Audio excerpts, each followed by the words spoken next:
webinar will be starting shortly in the next 2 to 3 minutes. So looking forward to an interesting discussion. But I just thought I'll welcome you all as we are waiting. I'm Pawan Mulukutla, the Executive Director at WRI India, and we have a very interesting session today, joined by Dr. Preeti Bansal from the PSA office and Professor Karthik Atmanathan from IIT Madras and PSA office. But we'll wait for another 2 to 3 minutes so that folks can join, and then we will get started with the webinar today. I think we have close to some 65 plus people, so just another couple of minutes, we can then get started. Yeah. So back to Chandana Sharvari, you guys, and I'll just be in listening mode and I'll just speak. Thank you. Pawan, thank you so much for setting the context. And Dr. Preeti Bansal and Karthik sir, a warm welcome to both of you. And thank you so much for providing the leadership while the policy advisory was getting drafted. It came out last month, which was absolutely needed document. And the dissemination starts from using this webinar. So we will have many interesting insights from you today. We want to learn how you went about this process and what are the next steps for the policy look like. So we will start with a very quick and short presentation. Chandana, can you share your screen, please?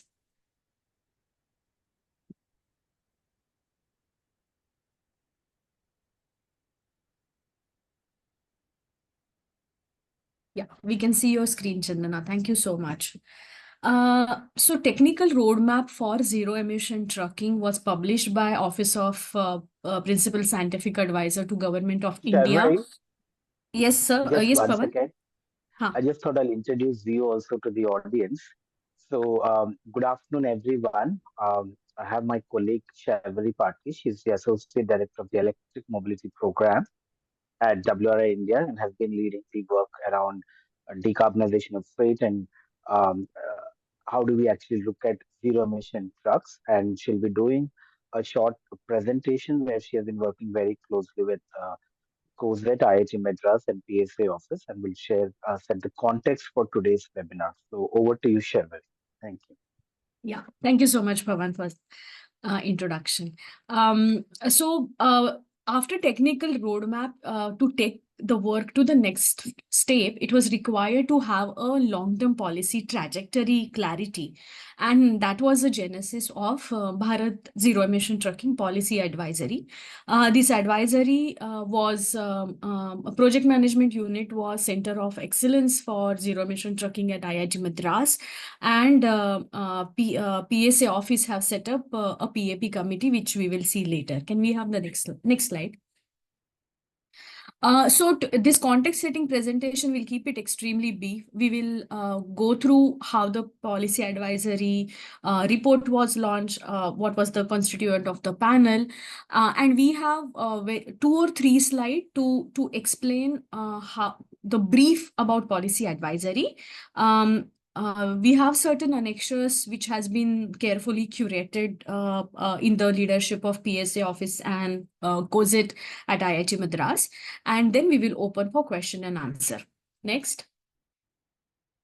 Before we actually deep dive into the details of policy advisory, we want to put forth certain fundamentals why we are having this activity of dissemination and we are starting to get feedback. So basically, Bharat ZET Policy Advisory was conceived to adopt a comprehensive strategy in terms of policy space for zero emission trucking. This particular policy advisory was created by PSA office and Govt with extensive debate by the selective expert in the field. And of course, they had their share of differences in the opinion, differences in the assessment, and at one point of time, we came to a conclusion, and that's how the PSA have published policy advisory. But policy advisory is, you can consider that as a debate document, and it also creates, gives few items which are, viewpoints can be very, very different from the different stakeholder, and that sometimes can be due to the misunderstanding, sometimes it can be the misinterpretation. And the activity what we want to start with respect to dissemination today is primarily to create awareness what all constitutes policy advisory for zero emission trucking for Bharat, and what next step could look like, which we will hear directly from Preeti ma'am. Sinha sir will be joining soon from NITI Aayog, and Karthik sir from COZET. This was published on 21st August, recently last month, by at the office of PSA, with Dr. Ajay Sood presents. The approach what was adopted by PSA office and COZET was mainly to look at policy advisory as a essentially next step for technical roadmap to take all the ZET related efforts to the finish line. And the starting of the policy advisory started from gathering inputs from industry. It was through multiple bilateral conversation, it was through multiple convenings which they have created, and all the ecosystem think tank players also have been doing convening. So all those input have been gathered. Then the systems thinking approach to put it into a proper structure was deployed. So all interventions have been categorized either as a parametric level intervention such as incentive program, or something at a changing the intent of the ecosystem through awareness or the skill development. We will have some more details, and sir and ma'am, all of them will be talking more about it. Then it has the stakeholders have been identified to understand who are the main stakeholder who would make that thing to the finish line, who are the enabling stakeholder or catalytic stakeholder, and at the same time who could be the distractive stakeholder with whose interest needs to be taken care, so that we don't leave anyone behind in this transition, and we ensure everyone is having positive impact of this transition, and it is a just transition. And then while we came from a systems approach, at the same time we there has been our implementation of a stakeholder lens to ensure that both ends of the tunnel meet each other at the right point. Each policy have been divided into objective of the policy, what that policy entails to achieve. Every policy has been benchmarked with global example as well as national example. The example at a national level may not be always from the same transportation sector, but even other sector who have implemented similar policy interventions successfully have been looked at. The policy advisory committee, which was constituted of experts, it was a heterogeneous group of experts working in the freight field. They have assessed what impact look like, what of implementation look like, and which line ministry could take that particular policy to the finish line was evaluated. Then each policy follows a methodology, how it can be done, who are the stakeholder, and what are the suggested timeline from the day you start working on the policy. We have and what the outcome look like, whether it is a legislative change, whether it is a government order, whether it is a declaration of incentive program, that also has been specified. This is a eminent policy advisory panel which has been constituted by PSA. I'm going to take a second for all of you to absorb. We can go to the next slide. PSA have divided all this policy into which line ministry become the nodal ministry for respective policies. Because essentially all policies might not be handled by one ministry, looking at how the line ministries have been constituted. And this is more of a, you can consider as a operational bifurcation. But the logical bifurcation we have considered into 5 particular buckets, which is the first bucket is incentivization, which we are all aware because of the examples in the other vehicle classes of electric mobility. Regulation, which is one of the strongest tool which is used globally. But it has to be also because freight is a freight vehicles are owned by business houses, and it is essentially a profit making proposition. This has to be backed up by business and financing mechanisms which has been identified.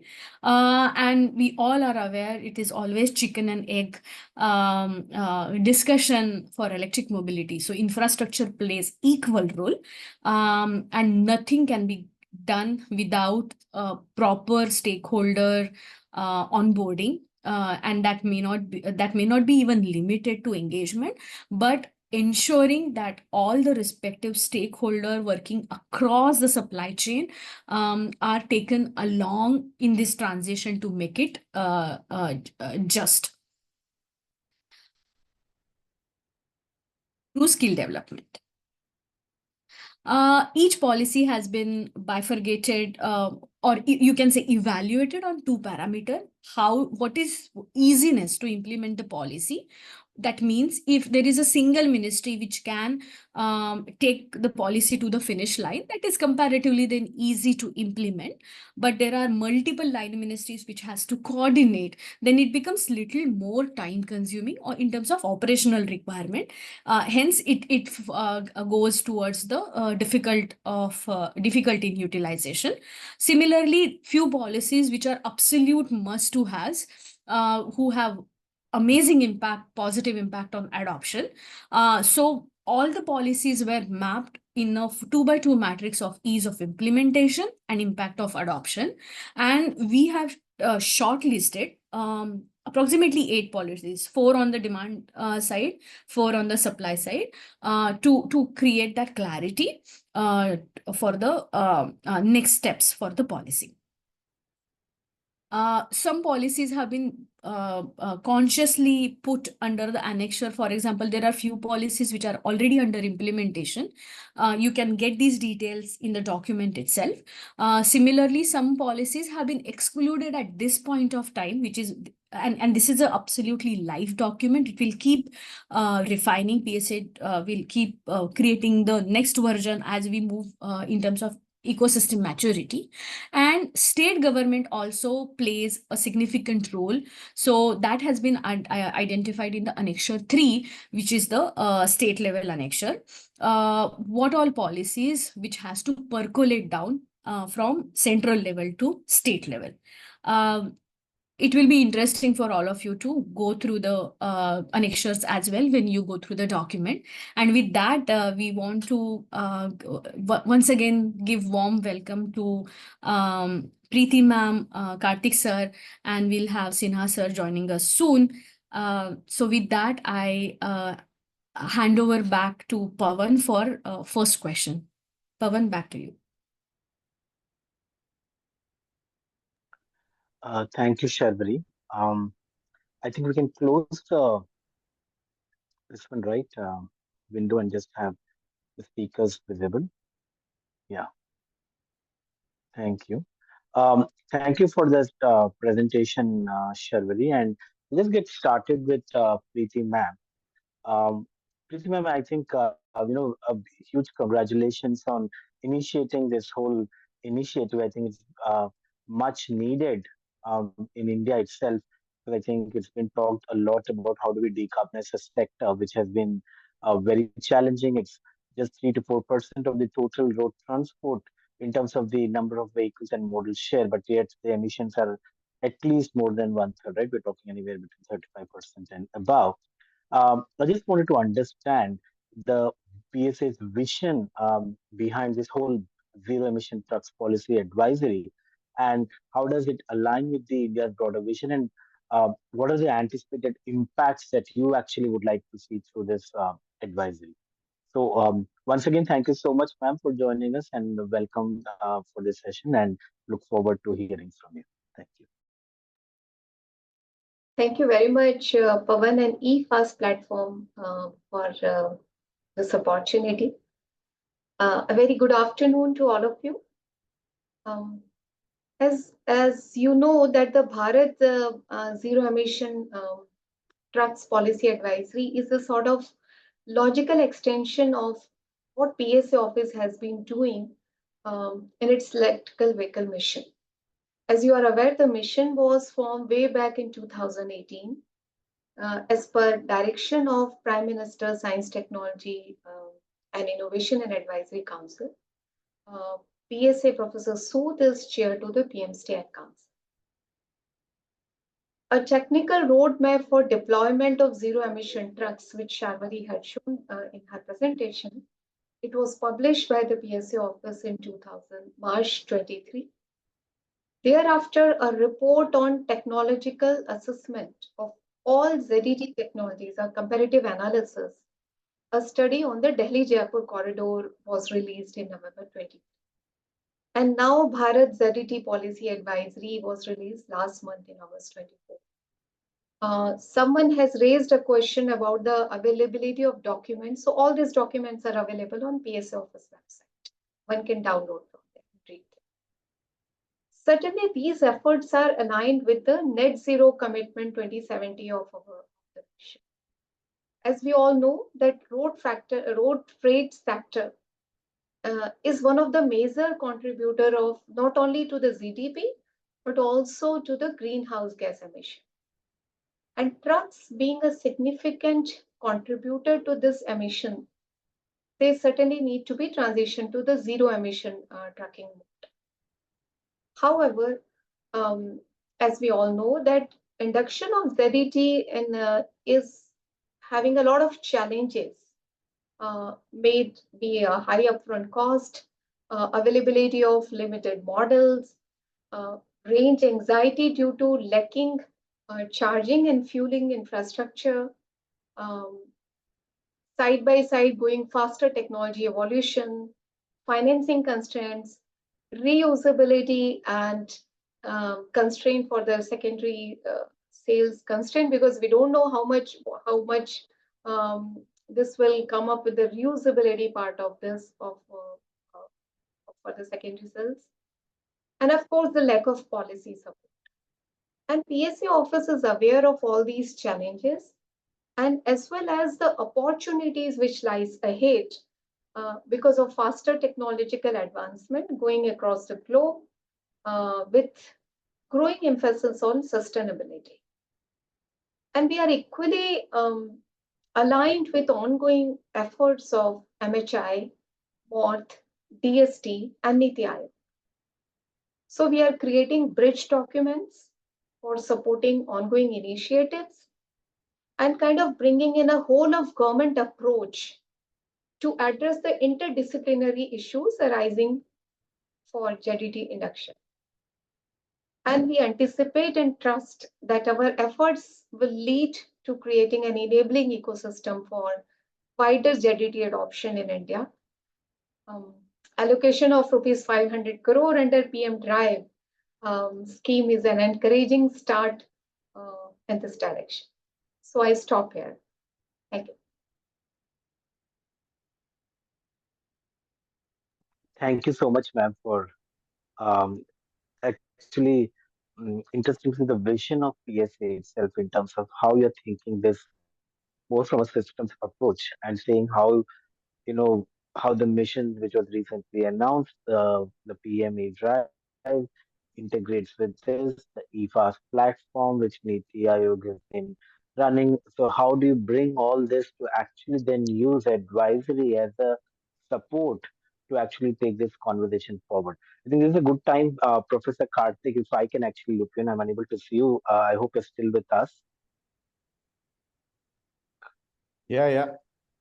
Can you hear Yeah. me fine? So among many, yes, I can hear you, and it's always a pleasure to interact with you and learn from you. Just for everyone's benefit, I think most of you must be knowing Kartik Atmanas. Otherwise, gives me a great pleasure and honor to introduce him. Among many hats that he wears, he's with PSA's office and also um, working with the COZET Center, which is the Center of Excellence on Zero Emission Trucks at IIT Madras.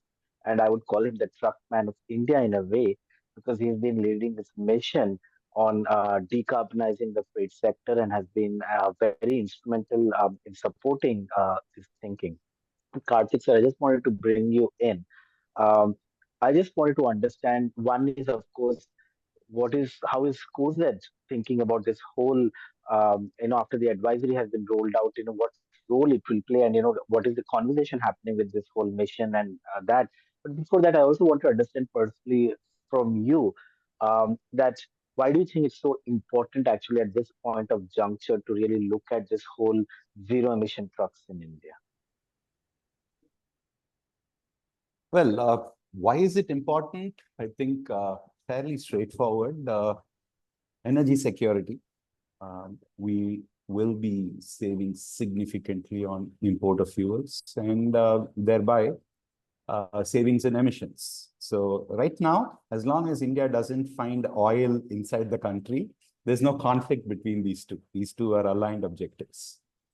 So I think the key reason is energy security and emission. And the second one is, while people may not believe it, is actually cost.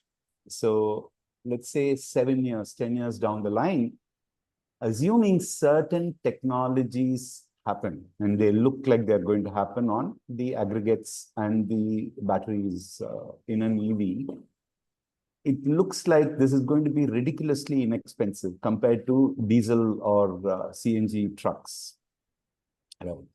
But there are other challenges which we'll have to sort out. And so why is it required? I think that is one of the reasons. Why is ZET required? The other one is, why is a policy advisory required? I think I'll take off from where Dr. Bansal left. So essentially, from my assessment at least, I think this is the first time there's a comprehensive policy approach to a topic across the government ministries and departments. This is the first time, right? And of course, there are separate missions and schemes, but those are mission and scheme mode. It's not a generic policy. Because there were quite a few. You saw the pie chart. There are a phenomenal number of people who have to do the job. And I'll quickly switch to being one of your positivity preachers, right? So when you try to do good for the country or society, the forces of the universe align with you, right?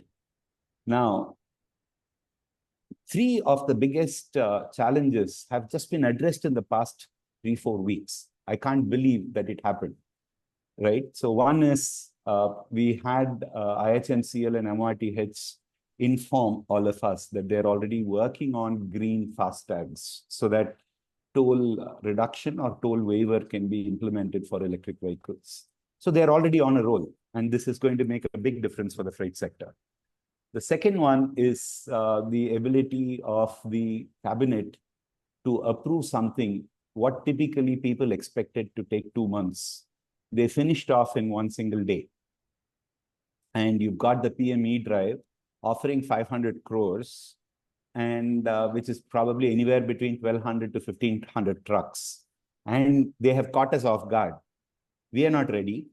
We don't have proposals. We don't have demand, and we don't have enough ability to supply all this in 2 years, which is the period of the FAME scheme, or rather the PME drive scheme. But it has happened. It has happened. And the third one, what the Ministry of Power is just in the process of notifying is the guidelines for charging infrastructure. Superb stuff, right? It makes the charger company, charging as a service guy, it makes his job that much less risky. So these 3 things have happened. It's in the, all these are in the policy advisory. Yeah. Real quick, did you do this to ensure that these 3 things happen before this webinar? No, I had nothing to do with it. But these 3 things happened. Still, a couple of scary points are there. One is for the medium and long term, I'm not seeing the finance sector engaged and active. They are still in reacting mode, and they're still in a mode where they haven't even started doing their market research, product development, productization, etc. So finance sector, it's not an initial worry for these 1,200 trucks, but it will be a bit of a mess if they don't get their act together. It will be a bit of a mess when you want to ramp up. So that's one part. But that's for the medium and long term, we still have some time to breathe. The other one, which is scary and where we have zero solutions from anyone as of today, is the ability of the state discoms to provide quality and quantity of power, right? There is still a lot of pride in the state discom when he says, oh, no, sir, heavy rain, so it failed. Trucks can't stop running. The economy stops. It's like trains. You have to keep the train running. If the train service doesn't stop every time there is rain in a district.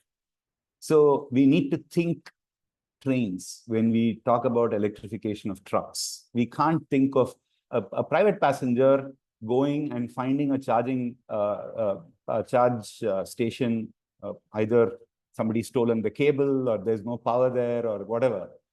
That's not as big a problem for the country, but 30 trucks going to a charge park near Nagpur and not finding electricity is a disaster. It's just disaster for at least about 15 days in one district. So the ability of the state governments to guarantee quality and quantity of power, we need to address. So these are all recognized in the policy advisory. There are a few others which are very contentious, like things like mandate, supply side mandate, demand side mandate, etc. But mercifully in India, in the context of ZET, we have the three big OEMs already convinced that there is no looking away from zero-emission trucks. Three guys who constitute close to 90% of the market volume are already committed to quite a few good dates, 2045, etc. So we just need to sit with them, understand what needs to be done to give them more confidence, and start looking at stage targets. Similarly, a lot of the shippers have started talking about their ESG goals. So sitting with them and coming up with reasonable sector-specific shippers target, right, for ESG goals and for the demand-side mandate. I think these are all workable only because we are starting 5 years later. The US tried this, Europe tried this 5 years earlier. They were far ahead of us, and there was a lot of gray areas and disputes. We are much closer to cost parity, much closer. So it is that much less of a challenge. So I think the positivity pundit will stop there, and I'll give it back to you. No, thank you so much, Karthik. It's always heartening to listen to you and the optimism that you bring into. Sharvili, before I pass it on to you to actually lead the second round of questions with Dr. Bansal and Professor Karthik, I just had a quick question, and maybe you can quickly comment on this. I know they were like, just I wanted for the benefit of audience, like how did you and the COSET team really come down? I have seen the document with 30 key policy measures, right? I'm sure, or interventions. I'm sure there were much more when you started to begin with. And what was the rationale to kind of bring it down to this level in terms of, how did you look at what would work in the context of India, and what would should it be on the supply side? Should it be on the demand side? What are the interventions?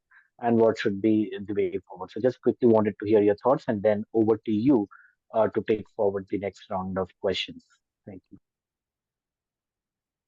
So do I get to answer that COSET part? Yeah. Please go ahead with the Okay. COSET part, and Sharvili will get it. So the point is this, see, in COSET, we didn't start with stakeholders. We didn't start with generalists. The beauty of having PSA office is they attach a lot of importance to subject matter experts. So the first part, to generate ideas and document for debate, it was left with experts. It was not left with stakeholders. So it was just a matter of bringing about 10, 12, 15 guys from industry, one-on-one, together, etc., and getting first a brainstorm. And most of them, it so happens, were engineers. So those guys are used to ticking boxes and filling cells. It's much easier for these guys. So we first got a brain dump.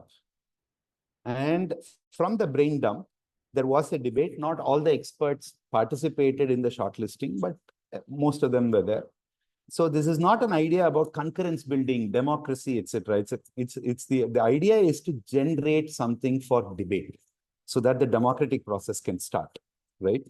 So all of us sat down and we just kind of insulted each other to the extent of finalizing a list.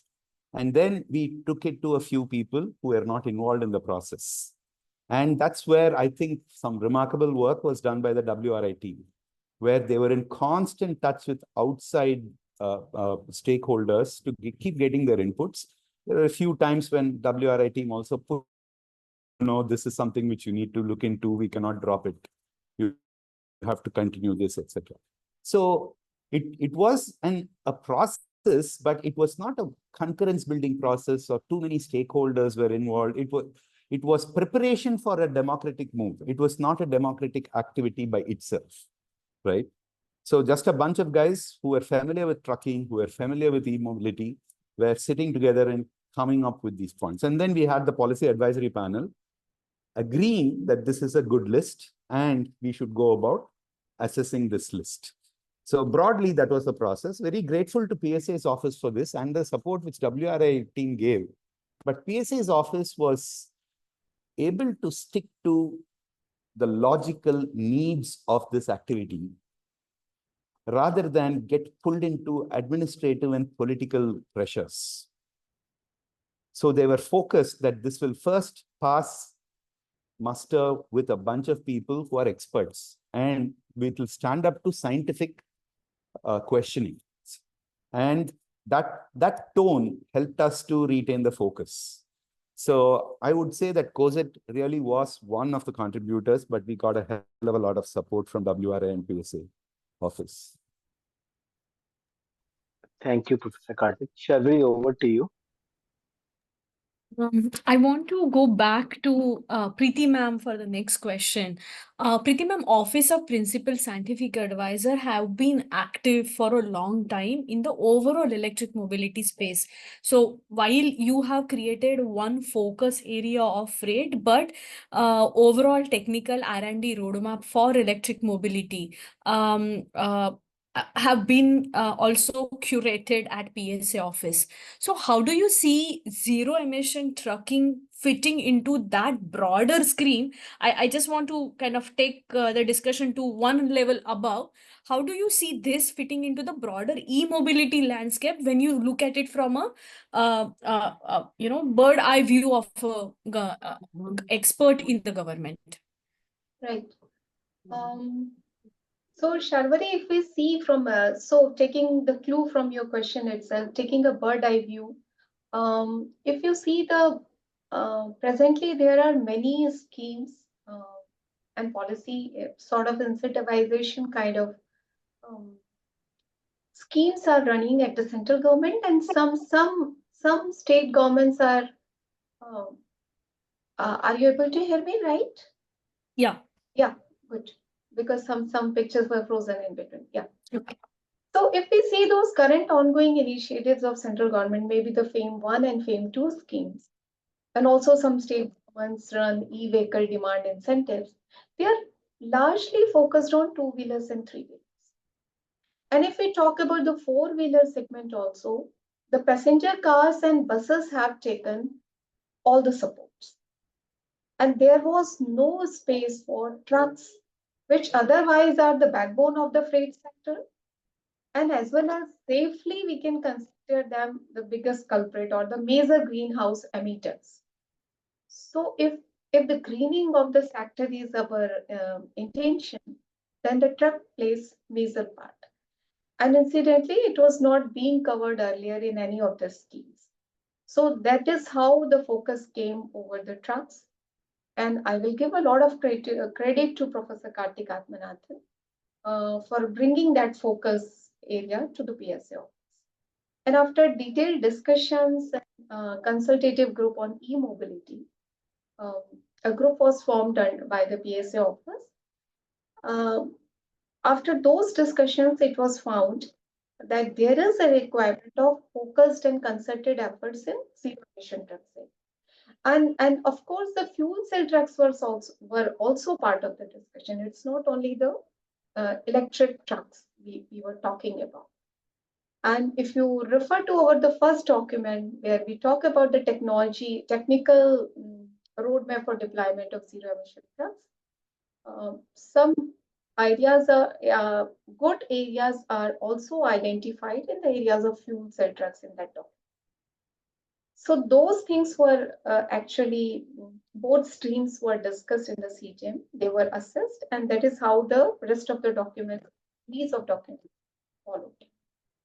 I would like to draw the attention of our participants to the recent global survey done by the BCG and Sustainability Management Platform, I think CO2I.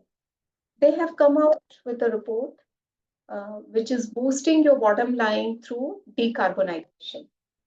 And in the global survey, they have found that India is ranked as third among top countries in reporting, setting, and reducing the carbon emissions to raise their bottom lines. So it is being seen as a very good strategy to come forward in your business if you take the decarbonization as one of the important vision of the company. And it's a good, quite motivating to know about this. And if we really want to advance these stories further, there is a requirement of sustained effort and to adopt an ecosystem approach, which is required for the greening of transport sector, not only transport sector, but we can say transport sector among others. And I think for this, if we want to, we all talk about the ecosystem approach, right? And if we want to adopt the ecosystem approach, all the stakeholders have to necessarily play their part, including government. So this is what we are doing through the PSO. That's amazing to see the effort PSA have done in terms of electric mobility over last few months, because you have taken that systems approach where the problem is looked at from all the angles. So in terms of zero emission trucking, whether it is a technical roadmap or the Delhi-Jaipur corridor analysis or policy advisory, all that actually creates that big jigsaw puzzle of zero emission trucking. So thank you so much for providing that leadership, the thought leadership to the country. And with that, I want to pivot once again to Professor Karthik. Sir, Center of Excellence for Zero Emission Trucking have played a crucial role in terms of advancing the zero emission agenda for the country. It has not stopped only at the R&D and the policy advisory, but you are also doing lot of work through COSET and e-lorry initiative for the awareness, to ensure awareness does not happen only at a policymaker level or a decision maker level in the industry, but literally to the user level, drivers and mechanics. You have not left any stone unturned. Now with PM E-Drive scheme announcing 500 crore earmarked for freight, how do you think that Center of Excellence for Zero Emission Trucking at IIT Madras can further support, say, in terms of implementation of PM E-Drive?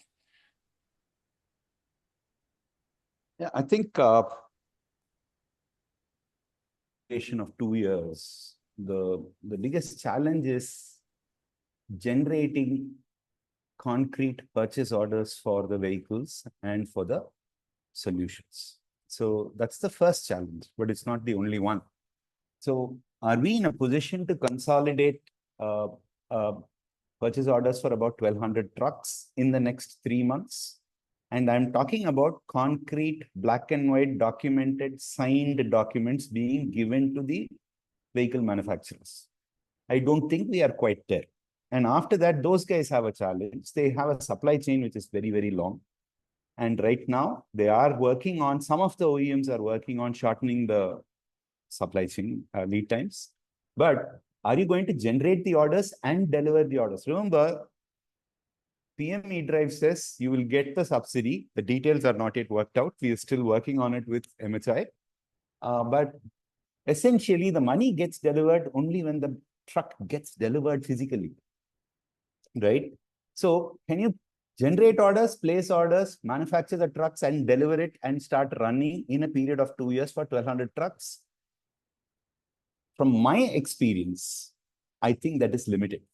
I don't think we can do this. Probably over 3 years, we might be able to do it. But then the government has always been kind. They have not been pedantic about these things. So as and when there is a fair amount of confidence that you build on with the government, they have given you time extension, saying, yeah, these guys mean business, the industry is responding, let's give them a little bit more time. So I think this is where COSET has to work now. It has to be like what a typical, not sinking ship, but struggling ship. All hands on deck, panic all stations. You have to bring the purchase orders. You have to bring the pilot proposals. One is to say, oh, so much has been given, but only so much has been given for trucks.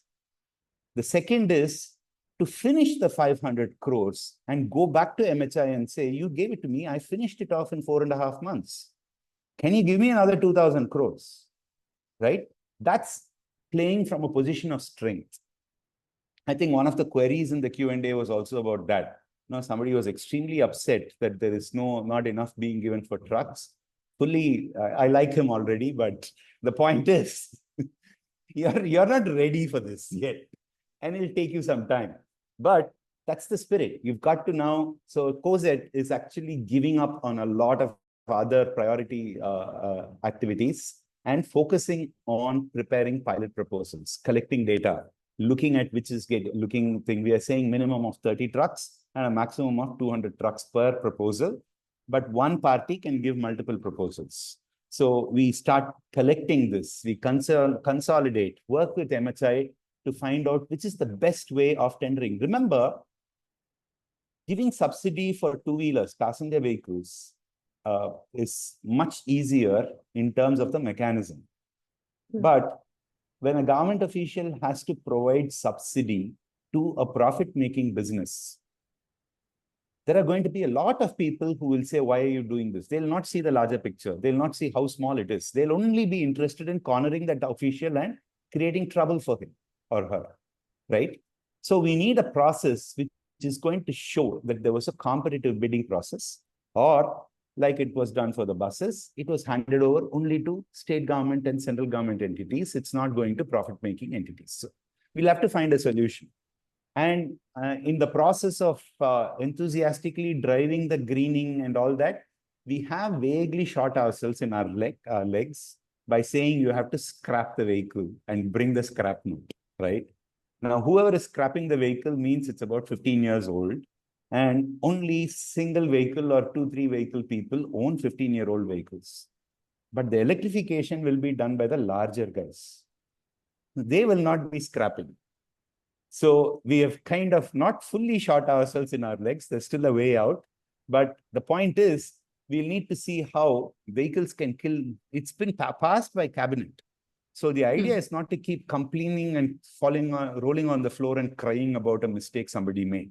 You still have to make it work in spite of these small errors. So you find a way out within the scheme, within the scope as defined by the cabinet, so that the officials don't have a problem. And we find a way out. We'll work with MHI on this, but these are all things which COSET has to do. And in each of the pilots, they have to define what are the metrics which will be tracked, what's the performance criteria, how is the nation going to benefit, and also in a very transparent manner, report how the nation has benefited, right? And this is not just about number of liters of diesel or number of tons of CO2. This is also about how this specific project has PM eDrive scheme has helped trigger a future migration in trucks, combined with other policies. So this assessment is a fairly in-depth assessment. It can be done only by people who understand the ecosystem and who are deep in the ecosystem. But we will do those assessments as well. So it's a multiple side. So even in outreach, if you see, now that outreach is starting, we are going to tell them about the policies which are already being enabled, because we have delayed the outreach program by 4 months on account of some tendering and all that. Now the good news has come. So we have more ammunition for the outreach program, purely out of coincidence and luck. So we are including it in the outreach, and we are going and telling people, listen, 3 key things by 3 key ministries have been delivered, are already in the process of being delivered. What we need to do now is, rather than act as an auditor on who has done what and why, you start responding. And don't use 500 crores, at least show you can use 100 crores, right? Show some results to the government so that you're able to start pushing the government officials back, saying, you didn't give me enough, now give me, right? So that it's a very positive way of going about it. Otherwise, it just becomes extremely depressing. And I didn't take a sabbatical to get depressed, right? So the idea behind the whole thing is to do good and feel nice. So I'm not falling for that. No, absolutely. And I think playing from the position of strength is something we all need to understand. And I think industry need to now ramp up their effort to actually get things in black and white work order along with advance. Then we will say that we have made significant progress. Pavan, we have been coordinating with Sinha sir's office. He's having some technical difficulty, but we shall open it for probably 1 or 2 questions first, and whenever Sinha sir joins, we will have particular questions to him, and we will take a pause and ask questions to him. So I'm going to open. I can see. Just Yes. 1 second. I think both Professor Karthik and Dr. Bansal, there are some questions if you see on the Q&A tab. But I think Vishal Okay. has been raising his hand for quite some time. So I just thought Yes. we can make the session a little interesting, and I'll let him ask question. So Sure. Vishal, I'm going to allow you to talk. Can you introduce yourself? And if it is a comment, I would really say type it, but I'm going to allow you to ask a question. So Vishal, over to you. Vishal, you can unmute and ask the question.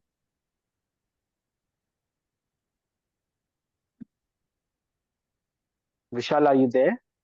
Yeah, Vishal Bank. Yeah, he's Vishal, just please trying. go. Yeah.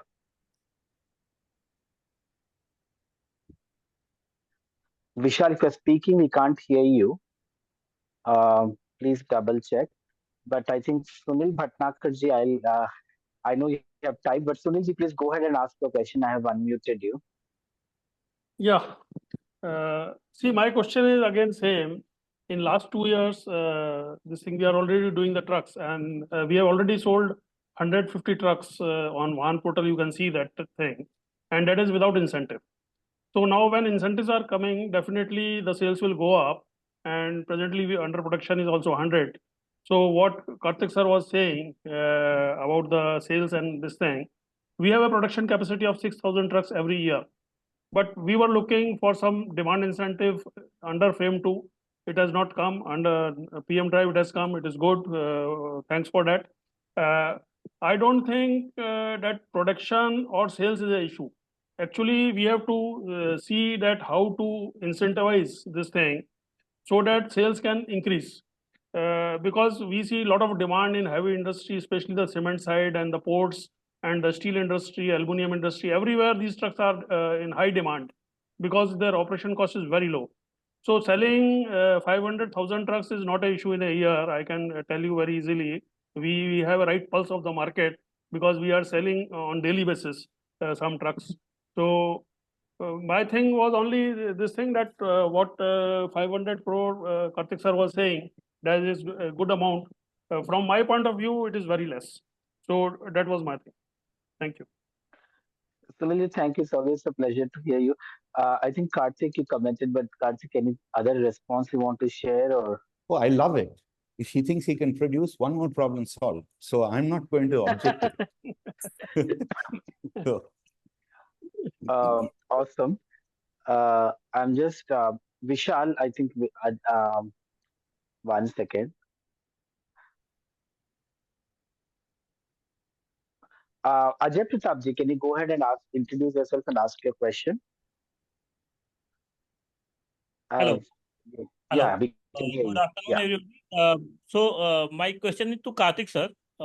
Since you were just mentioning that, this subsidy, we already running this truck profitably, by the way, with JK Lakshmi Cement, and we are already doing our own part, and we are going to deploy at least 100 trucks in this financial year only. And our business model was never based out of subsidy, but what is going to happen that this subsidy will go for, like our customer is already asking for, reduction in prices, freight prices, especially cement and steel industry. This is the, actual ground feedback. And now, once the subsidy was, announced, now they are asking that how you can get subsidy and further reduce the freight prices. And that's why, my sales process, because I already know I'm passing on at least 1-2% benefit, and at some on the some of the uh, on some of the application and on some of the routes, I'm passing benefits as high as a 5 to 7%. But now they are after this subsidy thing, it's created a kind of, I can say, a kind of given a sense that okay, no subsidy is going to pass on to us, and that's how they are asking further reduction in demand. And since the Kartiks have pointed out that they want to measure that how this is going to benefit the nation, I don't know how this reduction in logistic prices of any cement or metal industry will going to benefit, other than obviously the CO2 emission reduction, and another good industry is being created, or low carbon industry is being created. I don't know, like they are not going to Yeah, Ajay ji. Yeah, just got your question, but Karthik, you want to come to respond to this? so I think this is a price we have to pay, and it's not a really great thing to say. I've met Ajay and I have great respect for what Switch Labs does. The point is, when you're doing subsidy, there are going to be these complications. And if you don't do subsidy, there are going to be many more complications, right? So we have to move on and we have to get these things done. Now, having done this, there will be some of these complications. So what will happen is the sales process will get delayed. Or they'll say, no, you assume you will get the subsidy and quote, if you don't get the subsidy, I'll give you a better price. I've seen logistics managers negotiate prices. So they'll do all these sort of nonsense stuff, right? We have to go through this. There's really no option. And you can make it profitable even today. So wherever a truck is burning a certain amount of diesel per year, that becomes profitable. The point is, that's hardly about 15-20% or even less of the market today. What the subsidy does is, it helps the addressable market segment increase to about 50-60%. So that there are more people who are in a position to think. So it's good that Ajay is making a profit already. Congrats. But can Ajay show me profit if I give him a contract on an ITV contract inside a port? He can't, because they just don't burn enough diesel in that contract. So it's about choosing what you want to do. If you see what Kartikeya Haryani does also, they go and choose those applications where they are doing close to about 30 lakhs or 40 lakhs per year on diesel per truck. So it becomes profitable. But then not all segments burn so much of diesel. Some segments burn challenged. So I think profit making, yes, already possible, but more needs to be done. The policy is complicating matters and it will probably delay orders, yes, but in the larger picture and in the overall thing, I think it's worthwhile doing. Not exactly the nicest thing to say to somebody like Ajay, who's fighting it day by day and he's winning. It's not a nice thing to say, but that's the truth. And we'll have to live with it and take it forward in the interest of the larger picture. But Karthik, I have a question. You bring out very interesting perspective. But just bringing back to the policy advisory and the scheme you talked about. But uh, do you think, and I'm just asking this as a layman, that the policy is a measure some of the activities and intervention, or rather interventions we're talking in the policy advisory, if they get implemented, they are going to help people like Ajay. Absolutely no doubt. The problem is it's not helping him today, as you heard from him, right? But it is going to help him ramp up later. Once the scheme, how is it implemented? What is the level of incentive for which segment and which application? Once the scheme details are finalized and published by MHI, at that time, it will bring more clarity and more boost to his own business. So there's no doubt about that. But see, you have to understand the pains of a businessman, especially somebody who's starting something new. It is extremely frustrating to come close to a deal and not close the deal. I've been there. So it's very difficult for him to walk away because a new complication has come on account of a government policy. It's pretty disappointing. So I guess we are talking about the now and today, but even for Ajay next year, it's going to be a big deal, big help. Thank you, sir. Sharvil, do you want to pick up any questions from the chat relevant There to are this? some interesting questions, Pawan. Yeah, please go ahead. And Sinha's office have been struggling to join the link, so we can probably, if the speakers are okay and if the participants are okay, we can go over another 5-10 minutes and we can pick up few questions. So Karthik sir, a few questions to you. The localization norm and the PMP for e-truck have not been finalized until now. The question is from Ritika. What we can expect from I it? think a logical approach would be where your powertrain is common with the 12-meter bus, which means about 18 to 19 tons. You should be asking for PMP, which is in line with current requirements of buses. And it's possible for the manufacturers. There's nothing new. Correct. Right? Correct. Some of them who are not making buses, but who are making trucks is going to be a problem. Like, let's say IPLT, it'll be an issue for them if they make a 20-ton truck. Now, if you go further, batteries you can still ask for, but motors, it would be absurd. If you want a motor for a 55-ton truck and you want it localized already, you have not enabled enough of the market to ask for an immediate PMP compliance there. So these things, this is the logic with which one should approach it. What is it going to be? I think the discussion has started. MHI is seeking inputs first, and after that, there will be discussions with OEMs. But finally, remember, the official gets to take the final call in her or his own wisdom behind closed doors. It is not an obligation for her or him to follow blindly what our preferences and inputs are. So the idea is to provide them enough thinking material rather than continuously stating what you want to do. Correct. So the official is able to digest that and accordingly take a stand. So it is important that whenever we do policy, we treat the official as one of the stakeholders. Absolutely. And conceive things. So I think PMP right now, anything that is busish, we should be pretty aggressive in demanding local content. Batteries, because there will be multiple batteries which are carried over, we should be demanding, but people like IPLT, etc., will have a problem because they have been they're just starting truck business straight. They've not been in the thing, but I think they've done quite well for themselves. But this is one thing which we have to do. And for the higher tonnage powertrains, I think we need to be more realistic and first show ourselves support, evidence of support from government, and say that within 2 years, we will need to see you start doing it locally. So I mean, that's what I'm saying. What will come out, let's see. we will have probably some more clarity in Mr. Sinha has amongst. joined, Sharbari. Yeah. Oh, So, perfect. Dr. Bansal and Professor Karthik, can we continue for another 10, 15 minutes if it's okay? Sure. Yeah. Yeah, we can.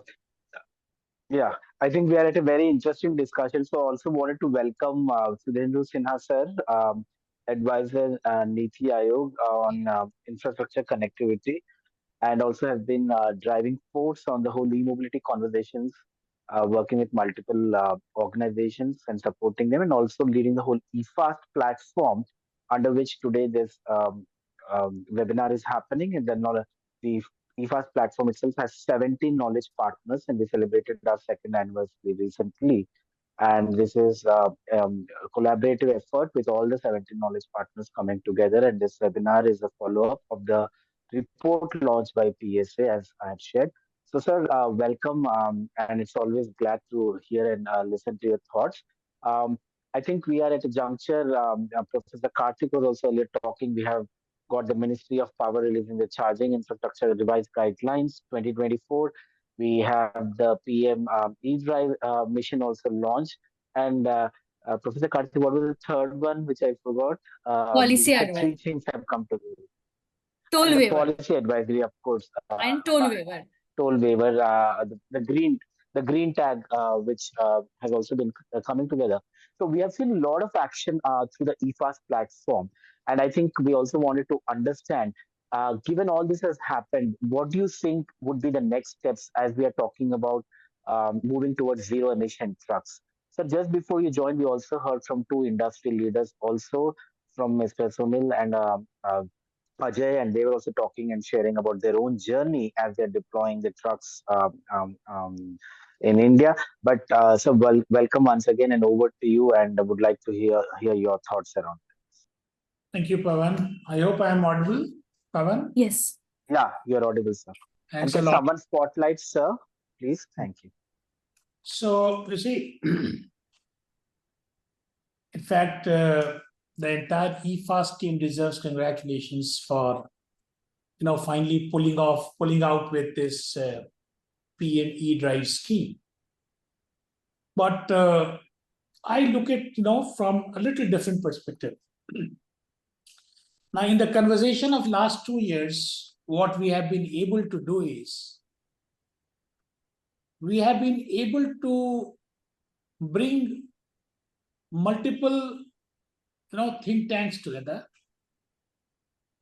We have been able to also bring industry players together.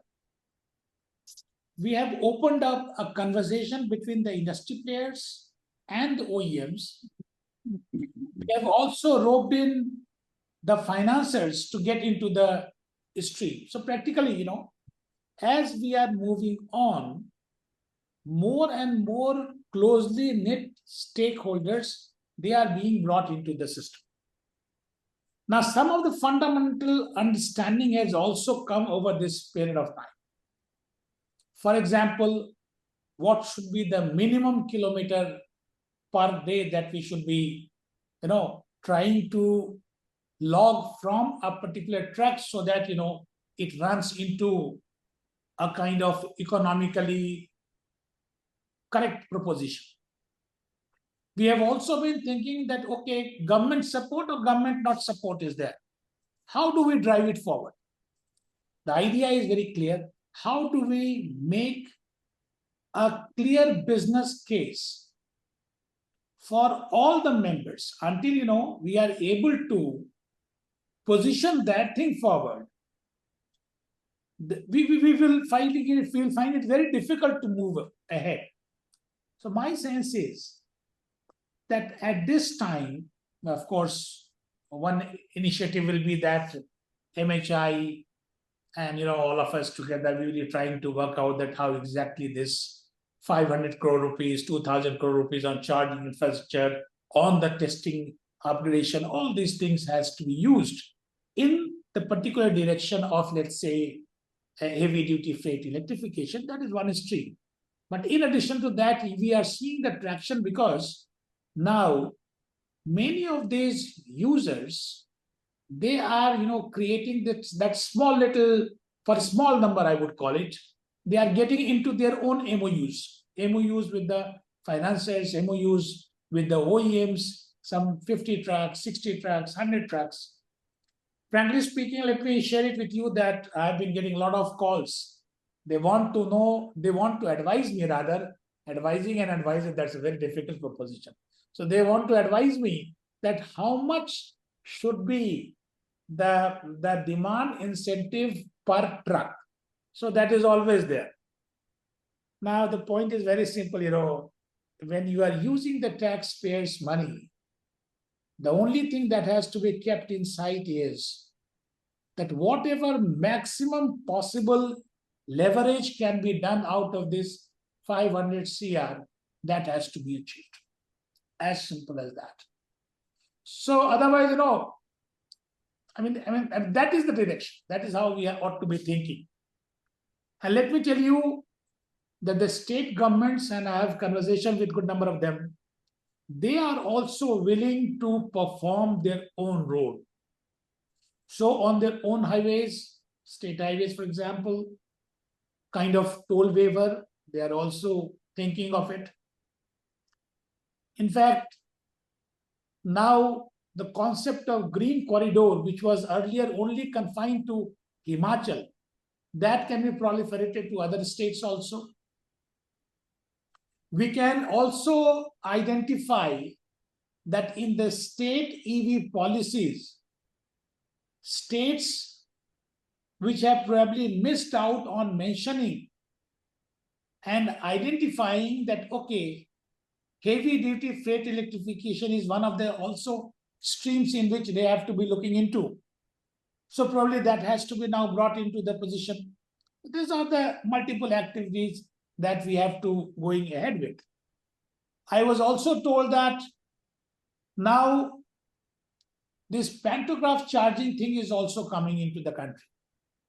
So there are people who want to go in and install it and showcase that, okay, this is live and functional and this is doable.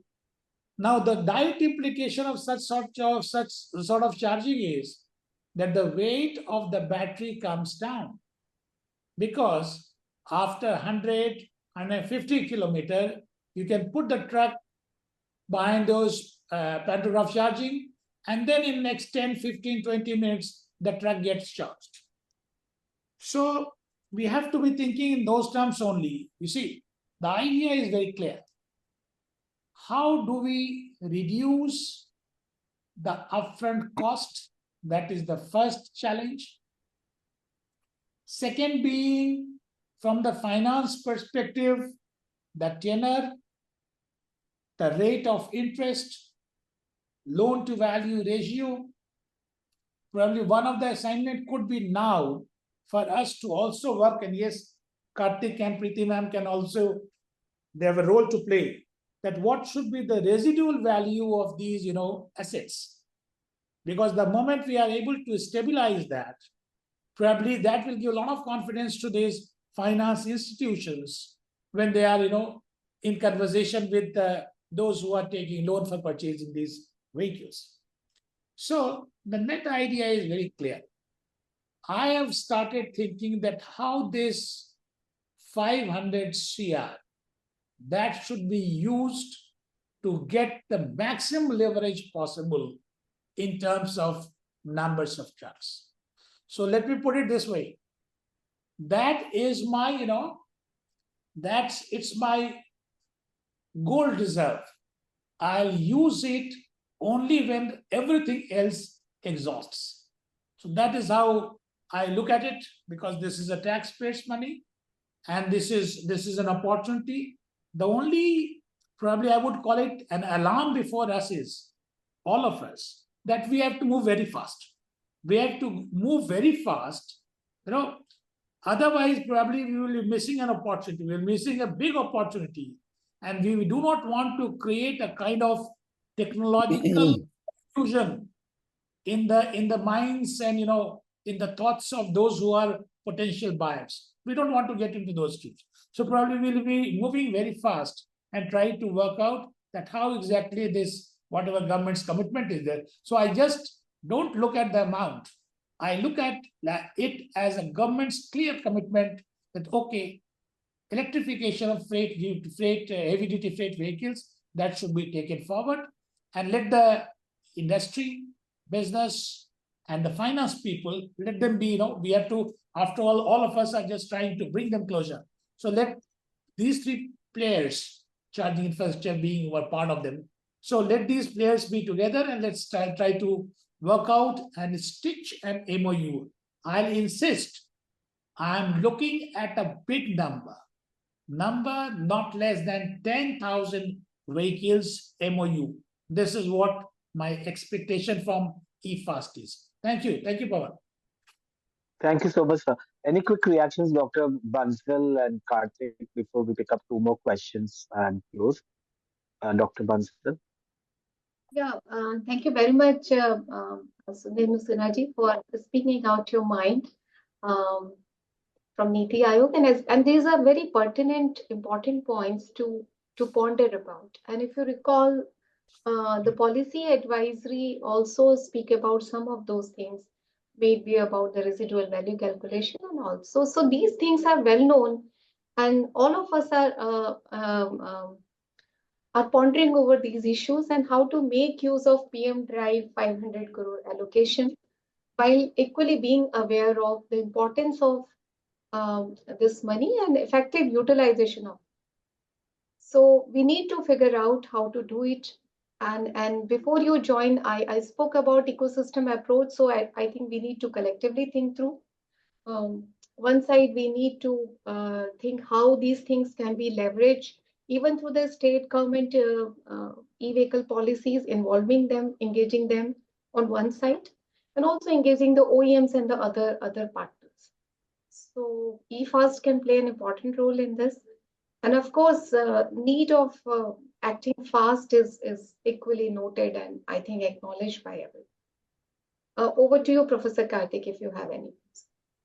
Thank you so much. I think residual value is an important hurdle to get over if you really want to ramp up.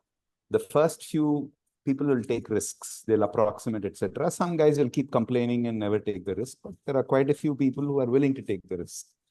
But subsequent to that, if you really want adoption in scale, we'll have to resolve this residual value. And we are currently working with NBF from COSET. We are working with NBFCs, World Bank, etc., to put something together. It looks like we'll have to split the battery in the vehicle for residual value.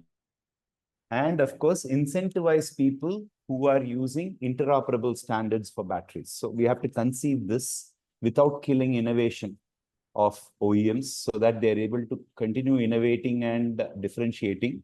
But you have bare minimum for interoperable batteries so that the battery value is captured separately and thereby the resale value is improved and the risk is reduced. But the core vehicle, the rest of the vehicle, excluding the battery, that also requires some level of approach. Probably the first, say, 50,000, 100,000 trucks will need a risk offset fund. And we'll have to create such a product. And then we go to the market saying, listen, this is our say. It's nice, always easy to say, no, OEM has to give buyback or shipper has to give a guarantee. But these are all people who are accountable for profits also, right? And guys will lose their jobs. So they'd rather walk away from the meeting than actually start engaging with you. So we need to at least partially, if not fully, address their problems. And the balanced way, I'm sure the OEMs and the shippers will walk. If we go half the way or 1/3 of the way, they will reciprocate. But if you ask them to travel the entire distance to solve the problem, it will be a problem. But definitely fully agree, resale is going to be the headache when you are looking at ramping up. And we need a very smart business-like approach to it, not something which is pedantic and academic. And Pawan, allow me to add one thing to what Mr. Karthik is saying. If you see this PME drive and if you read it little hard, it says that the preferences are for those vehicles which are, end of life, which are going to be scrapped. So the owners of the end of life vehicle, close to end of life vehicle, and the scrapping ecosystem that has to be also, that has to be brought, that is also going to be our focus. So the automated testing facilities, ATFs, and the RVSFs, so they become, also area of our concern. So I'm just trying to ensure that these dots are not missed out. Correct. Fair enough, sir. Shall we quickly two questions before we lose this excellent panel? So just pick up from your top two choices from Q&A.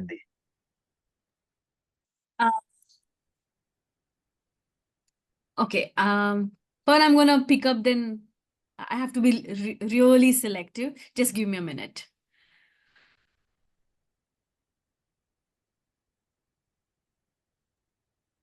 Karthik sir, you're on mute.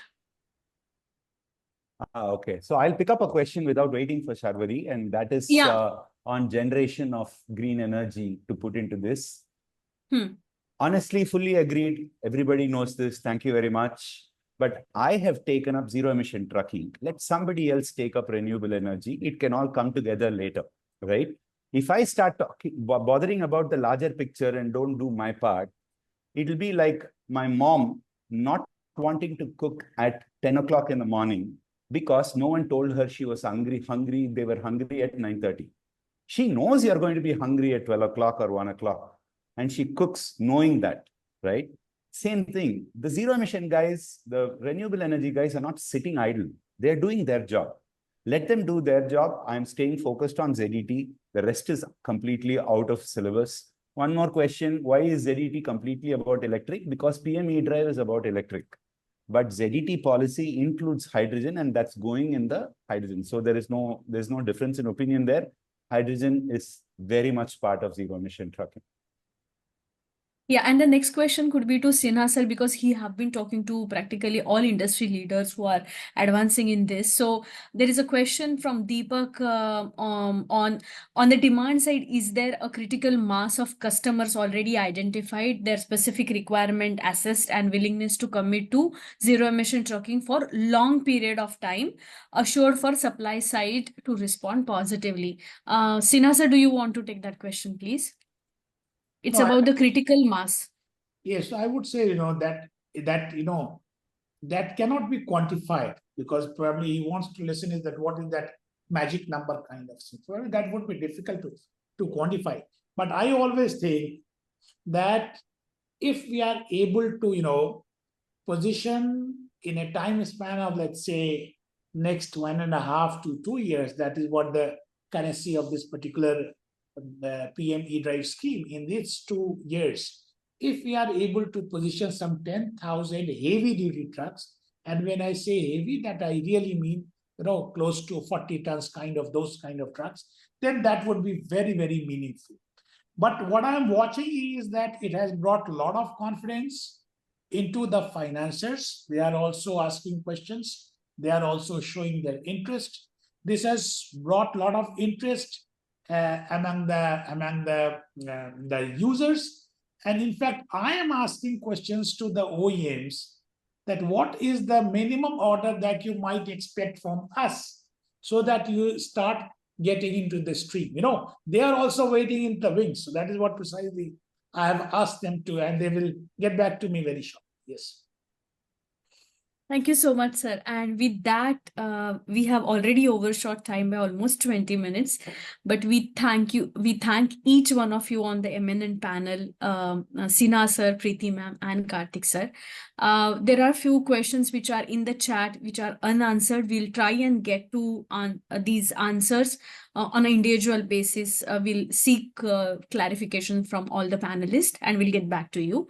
And before we close and before we say thank you, we want to request each one of you to spend some time on the feedback form on the policy advisory, because with Sudhendu sir's guidance, we will be taking feedback for the policy advisory under eFast platform. The link is posted in the chat box. Yeah, we can share the presentation, Arun. And this particular feedback will be compiled under leadership of Sinha sir, and we will probably have one more session when we have enough number of feedback from across stakeholder on the policy advisory. And with that, I hand over back to Pawan for final concluding remarks. Uh, I don't have any concluding remarks. All I can say is for a Thank you. better future. And I think the key messages are collaborations, learn, speed is what I heard also from both Sudhendu sir, Karthik and Preeti ma'am. So I think very clear that there's a lot of work to be done. And let's not also forget that these are businesses. So I think there are different interests also that we need to ensure at the end of the day we're able to get. So I think we're talking about sustainability in business, we're talking about the whole decarbonization. So all these things have to come together to create workable business models and ensure that the zero emission truck becomes the norm. So looking forward to actually for more details coming out from MHI in the next few weeks, and also speaking, talking about that this big numbers that we are talking about, at least can we see, as sir was also, Sinha sir was talking about, 10,000 trucks MOU. I think we've talked about signaling, but now let's get to work. And I couldn't have asked for a better panel than this. I think very interesting insights, so many questions. So definitely calls for another webinar with the industry folks also. Sharwari, next time we should really do, and also with participation from state subnational officials, which we are planning soon. So with that, I think thank you, Dr. Bansal, Sudhendu Sinha sir, Professor Karthik, for your support guidance, and I think we'll also request our partners under the eFast that we take this dissemination to next level, and take this conversation forward for future and for zero emission trucks. Thank you all. But Thank you. actually, Thank I you thought all. any last word, Professor Karthik Sinha sir, Preeti Bansal, one word which resonates with you. This is always one of my favorites whenever we do this online webinars.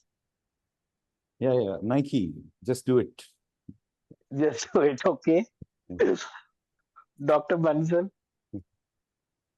Way to go, hey. Let us be together. Way to go, let's be doing excellent. Sinha sir, last words with you. You already spoke, you took my script. See, it's collaboration. Collaboration, yes. Awesome. Excellent. So on that note, thank you all attendees. We have more than 150 people participate in and on, and we'll also share the findings and the discussion points, and also we'll get back the response to questions after talking to all our panelists. So thank you once again, and have a wonderful evening or morning from whichever part of the world you're joining. Thank you. Thank you. Thank you all.